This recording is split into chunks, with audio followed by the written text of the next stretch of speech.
Hello, hello, hello, fellow travelers.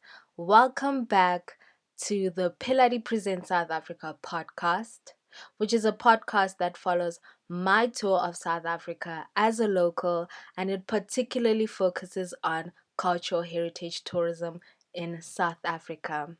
I am so excited about the second episode of the podcast because in today's podcast, we are focusing on the Mapungubwe UNESCO World Heritage Site.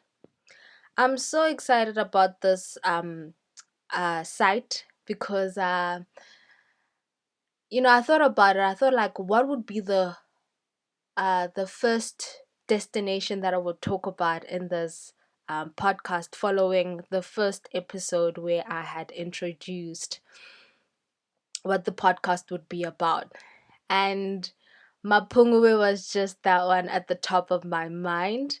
And reason being because Mapungubwe had such a significant impact on me and my my identity.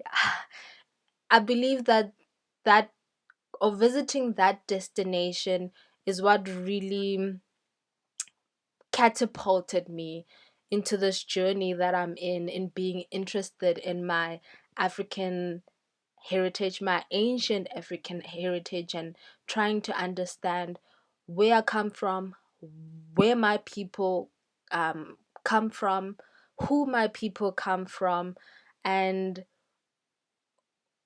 what were those people like? What were those civilizations like, right? So, um, to put it all into perspective, let's just go into talking about Mapungubwe, what it is, and why it had such a significant impact on me. All right, so Mapungubwe is a South African national park, and it is also a UNESCO World Heritage Site. It is one of eight in South Africa, and it is located in the Vimba region of the Limpopo province. It is approximately 85 kilometers away from Musina, which is the last South African town before the Bay Bridge border gate into Zimbabwe. And Mapungubwe is a cultural site that shows evidence of a civilization that has disappeared. It is evidence of an ancient African civilization. So, in addition to being a cultural site, you could say that it's a natural site because not only do you get to learn about the culture that Mapungubwe archives, but you also get to be able to go on a drive through the park and see the wildlife that exists there. So, whoa, where do I begin this? How do I even start to talk about Mapungubwe? It is so enormous. So let's start with how did it come about? So, how how did it come about to be such a precious site, not only for South Africans, for the government of South Africa, hence it being a South African national park, but also a site that is very precious to the rest of the world, which is made evident by it being a World Heritage Site, right?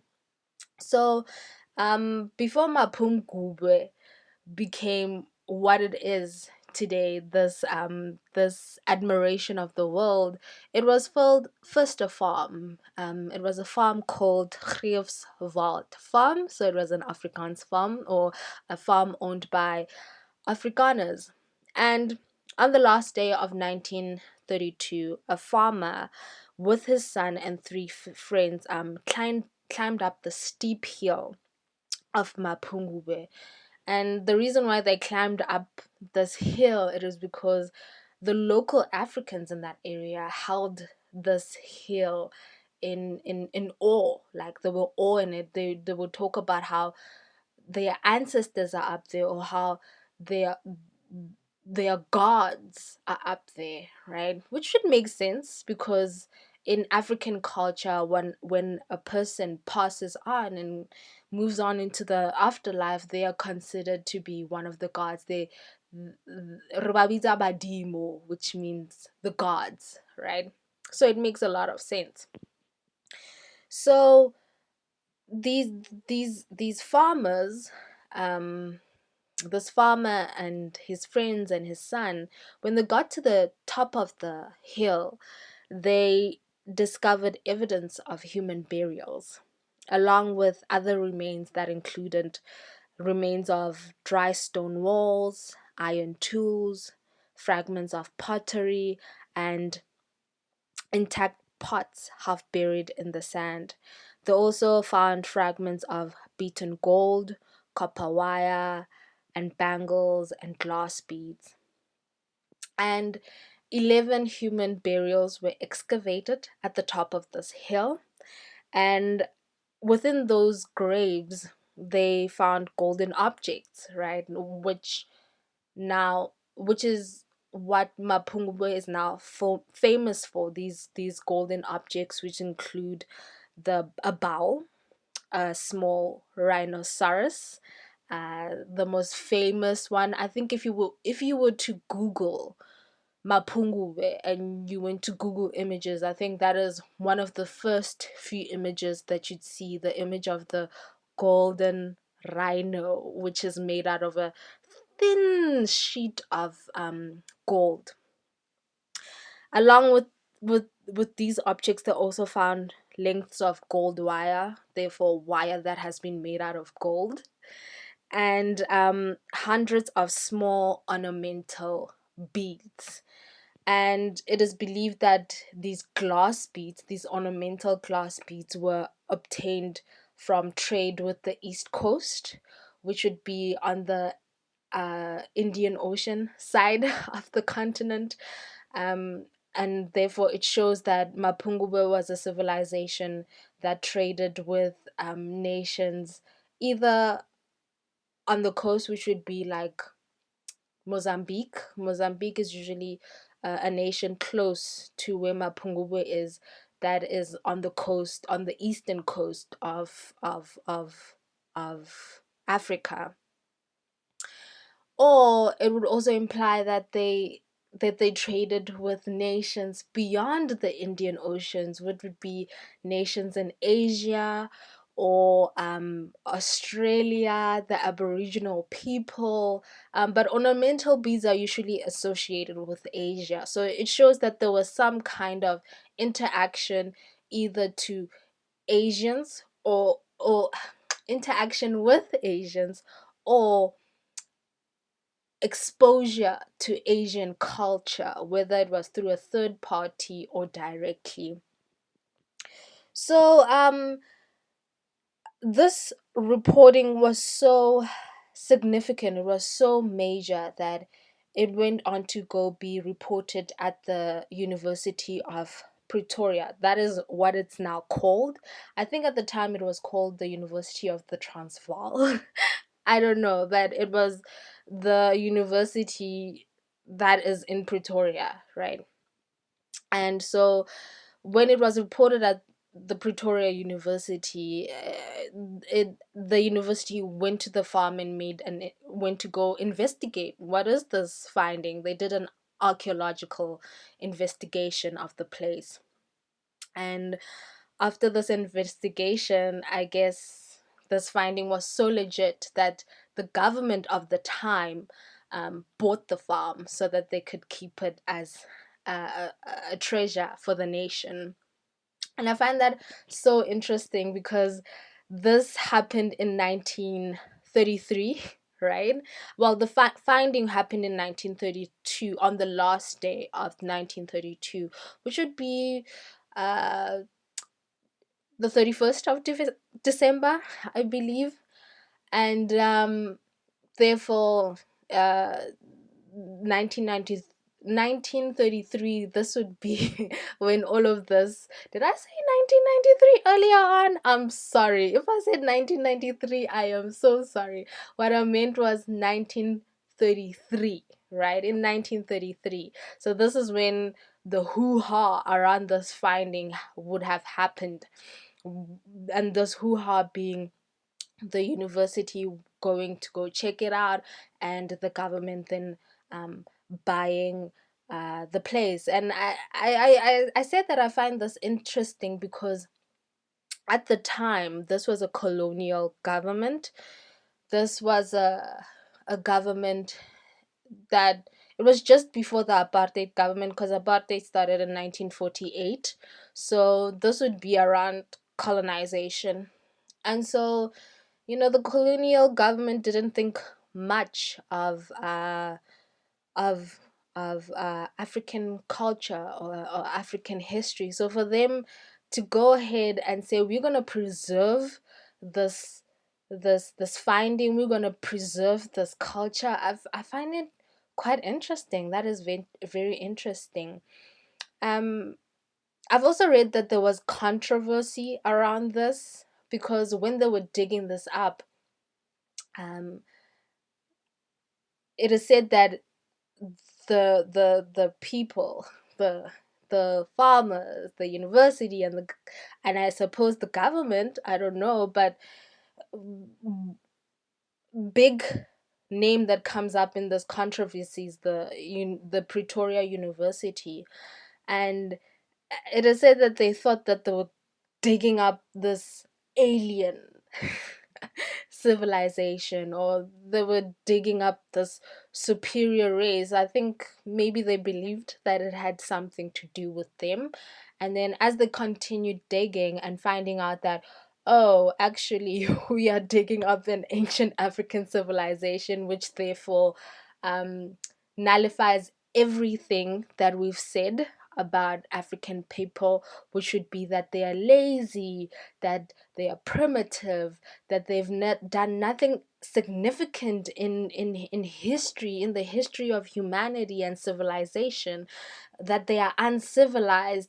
So when they realize that, oh, actually, we are digging up something that nullifies these lies that we've told, these myths that we've told about African people, and it actually is an empowering tale for the African people, they hid that information. So what they did, as before they realized that this is actually an African civilization, is they would report their findings publicly, right? So they would report them in newspapers, and report them to the public, so the public could be updated on what's happening there. And then when they found out that this place is actually a place that tells the story of Black people and their magnificence, then they stopped publishing their findings in the newspapers. So yeah, so but still, even regardless of this controversy, I still find it interesting that even though they had later on discovered that, oh, actually we are learning more about ancient African people, they still continued preserving that place, and and keeping it as something that is precious to the government. Yeah, just a thought. Just a thought. But this finding was also significant not only for South Africans and the government of the time, but also internationally. It was reported internationally. I read somewhere that a London newspaper reported about this finding at Mapungubwe. So it was a big, big deal. Um, so that's the big story about Mapungubwe. It is believed that Mapungubwe is an Iron Age community settlement. Um, it is believed that it was a flourishing Iron Age trading center. Ooh, I like that. So and how they know that it is an Iron Age place, is because you know of the evidence that they left there, the evidence that was found there, is characteristic of evidence of is characteristic of Iron Age evidence that they found in other parts of the world. And these characteristics are fragments of pottery and other items such as bones. And as I mentioned earlier, one of the findings. These were the findings that were found on the hill at the time. And so, what does an Iron Age community settlement mean? What does Iron Age mean, right? Because, when you hear some people talk about history, you hear them talk about the Stone Ages, the Ice Age, the Iron Age. What does that all mean? Well, in the case of the Iron Age, it is the age when, first of all, it replaces the Stone Age, and second of all, the Iron Age means that it is the age when they were able to melt iron and work it into whatever forms that they needed it to be. So in this case, they would melt iron and manipulate it into forms of civilization or tools of civilizations, whether that be bangles or weapons or farming tools. So, how the Iron Age is different from the Stone Age, which is the age that it replaces, that the Stone Age was the age when the human race, or when man, started using stone as tools. So, when they were using stones as weapons, or stones to either start fire, or stones to cut the skin of an animal off of its meat so that it could eat the meat, right, of the animal. So that's the difference between the Stone Age and the Iron Age, which is what the Iron Age replaces. So with this improvement in iron being able to be used as a tool, right, as a tool of civilization, came improvements. And in this case, it was an improvement in how people lived. Whereas in the Stone Ages, people were just moving around because, they were hunting. They were eating whatever they could find. They had to literally go out and find food. So there was a constant moving around and following the animals, following where the land is fertile. So in cases of fruits and vegetables, I don't know if there were vegetables at the time. I'm not sure. But it was more about picking fruits and plants and hunting, right? So those communities were not settled, or those groups of people were not settled. There was this constant moving, right? Whereas with the Iron Age, now that they had much more stronger tools, because that's what iron is, it's a much more stronger tool, the people could be much more settled, right? There was improvements in agriculture, so they could produce food instead of hunt for food, right? So they could farm food, plant seeds, dig deeper into the soil, right? And with improvements in this agriculture, in this food production, that means uh, the populations increased, right? Because they were settled, um, and also they could domesticate animals, right? And in this case, the domesticated animals such as sheep, goats, cows, right?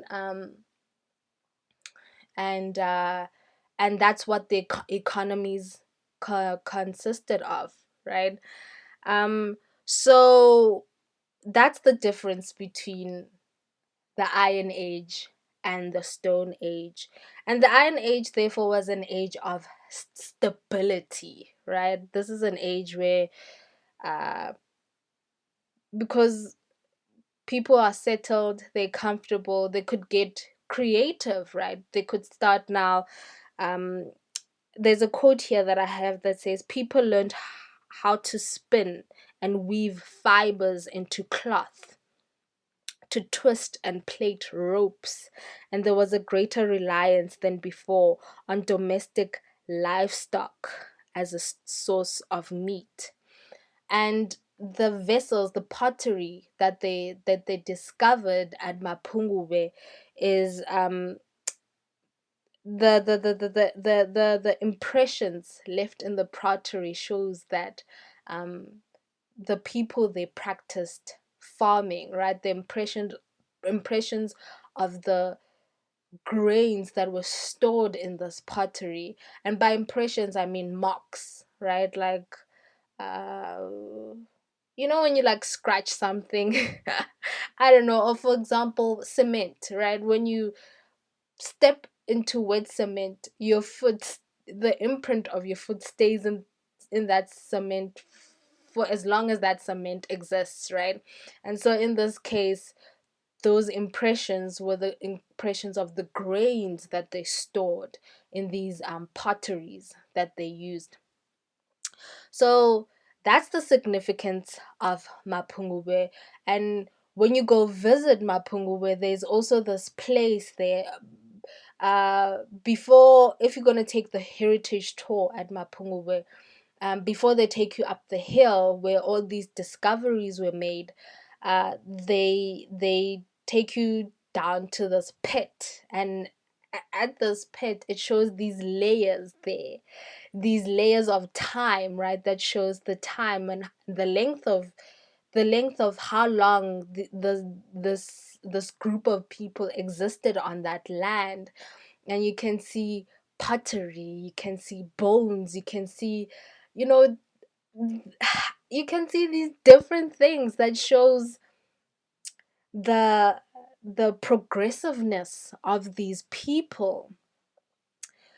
So Mapungubwe is significant to me because it really breaks the myths that I grew up with as a young girl. Now it's different. I so wish. Sometimes I envy the people, the children that are growing up at this time, or that are being born at this time, where Afrocentrism is such a big thing. Afrocentrism, Pan-Africanism, and decolonization is such a big discourse in our country, and I think in many parts of the world, especially in the African diaspora. I envy those children that are being born at this time where people are are woke, for a lack of a better word, or they're more conscious about themselves as African, and they take pride in being African. Whereas in my time, that was not the case. And if you're wondering, how old is this person that I'm listening to?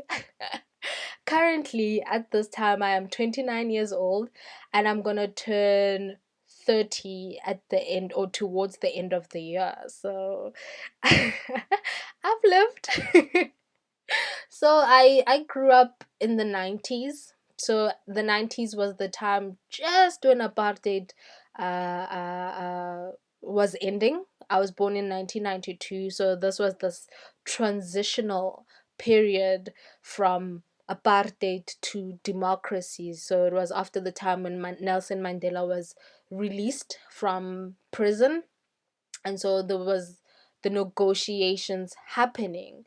And so 1992, that was when I was born. And so the later parts of the 90s, I was a toddler. And then 1999, that's when I started primary school. And then in the 2000s, I was a teenager. Yeah, 2006 to 2010. Those were my teen years. I was in high school. And so, yeah, this was just before 2015, which was when Fees Must Fall happened. And Fees Must Fall is when this conversation started. I think it was already there, but then it became a national thing, right? Because it stopped universities. Students wouldn't go to class unless because they were demanding a decolonized um, education or a decolonized curriculum. And um, so I'm thinking that those conversations were already happening in corridors or amongst friends or in homes. But 2015, that was the shift for us. And at the time that I grew up, before that shift happened, that Afrocentrism, that pride in Africanness was not there. And so I grew up feeling inferior a bit about being an African girl. I even grew up feeling inferior about being Pedi, right? Because, all right, so let's say, yeah, whiteness was superior, but then there were also these hierarchy in African cultures. Like, first, the Zulus would be praised because of Shaka Zulu and the great nation that he had built. You know, when we when many people, and I think this is still true, right, for internationals, when they think of South Africa, they think about the Zulus and Shaka Zulu and the warrior nation or army that he built, right? And following that, it would be the Xhosas, right? And this is the culture or the nation or the group of people that our anti-apartheid political leaders come from. Many of them come from, which the likes of Nelson Mandela, his Xhosa, the likes of I think Steve Biko was also Xhosa.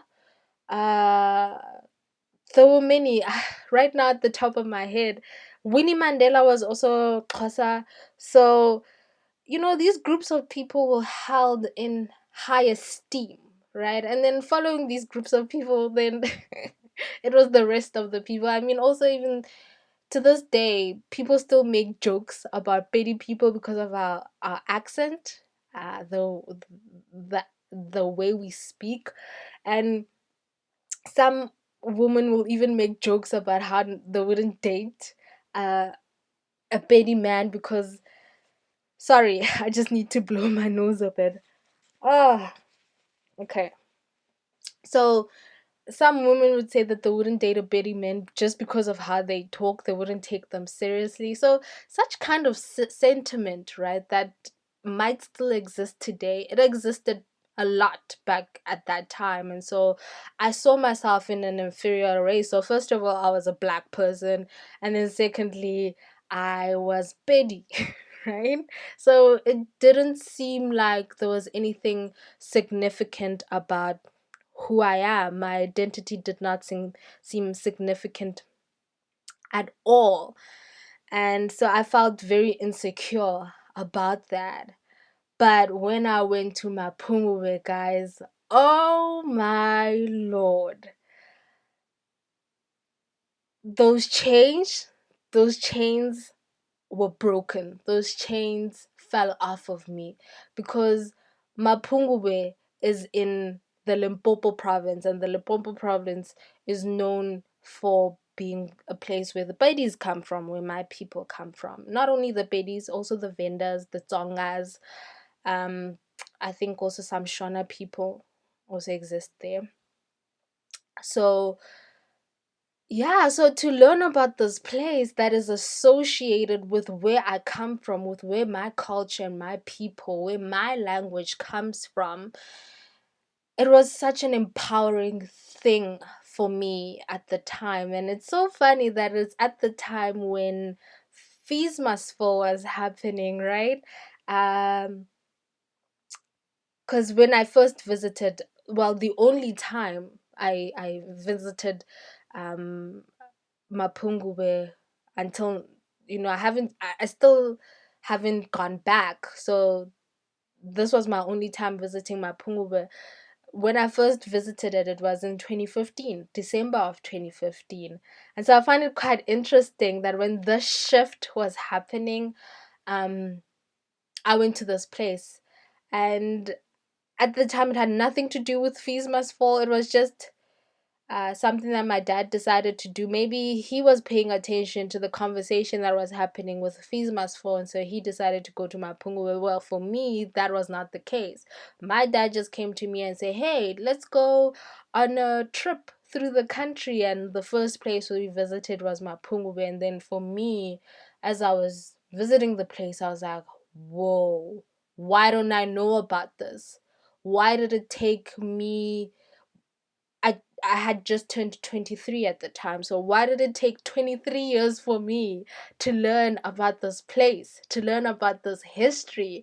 Why wasn't I empowered earlier? And this is why I'm doing this podcast, so that, you know, people like me can have access to information about such places that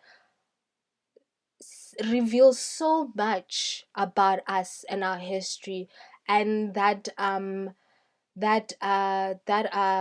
challenge the notion that we are inferior, we are lazy, we have done nothing significant, we are criminals, and we are primitive and innovate and not innovative. This is why I'm doing the podcast, so that people can say, no, those are lies, and they can confidently say that those are lies, and have these places as evidence to substantiate them saying no to to accepting those lies as truths. So yeah, Mapungubwe really did a lot for me at the time, and I did not want to reveal this information about me, but I'm just gonna go ahead and be vulnerable with everybody. At the time, I was also going through depression, and I was diagnosed with depression in 2013. And it was a deep struggle. It's only now that I feel like either I'm coming out of my depression, or um I've managed it well. But 2015 was a very horrible time, and at that time I was also going through a heartbreak. And so when I say that Mapungubwe literally broke the chains off of me, I don't mean that lightly. It really gave me hope, because before Mapungubwe, my mindset was, why am I still alive?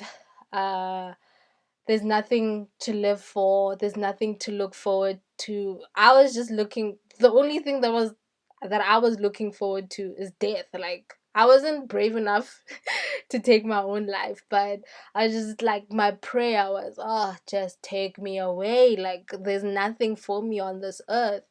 And then after my Pungu, I was like, oh no, I want to see more. I want to learn more. I want to know if there's more places like this. There was just a lot of hope that I walked away with from Mapungubwe. And so when I say that it really did a lot for me, I don't say that lightly.